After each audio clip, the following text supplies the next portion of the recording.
these patents in the software area, or what I should probably say, the innovations start with a wish list. Nothing wrong with that, but your Right, patent cannot end there.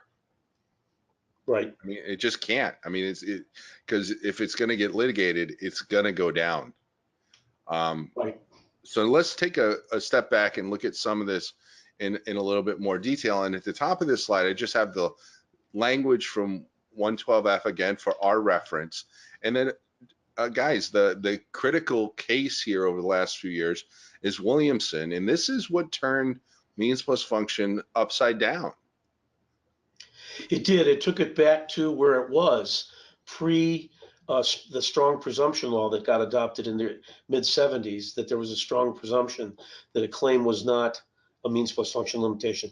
It took it back to what the law was actually before that, Mm-hmm. and said, no, no, no, we're not going to do that. The question is there function in the claim that's not supported by sufficient structure in the claim to perform the function, or in the spec? It's got to be either in the claim or the spec, and if it's not, that claim's going to be invalid.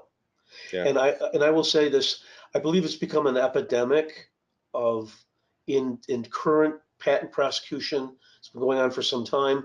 It's easier to claim things functionally, and so people do that. And I see a lot of less experienced attorneys accidentally putting function in, and they don't recognize that that's what they're doing, because it can be much harder to distill the essence of a function to the structure that provides it, and claim the structure, or at least include the disclosure included in the disclosure. And that's another reason for detail in the spec, because if there is function in the claim that is found there, notwithstanding your disagreement with it as a drafter, at least there's some place to run for the prosecuting, the litigating attorneys, or whoever, Right. negotiating attorneys in a licensing negotiation.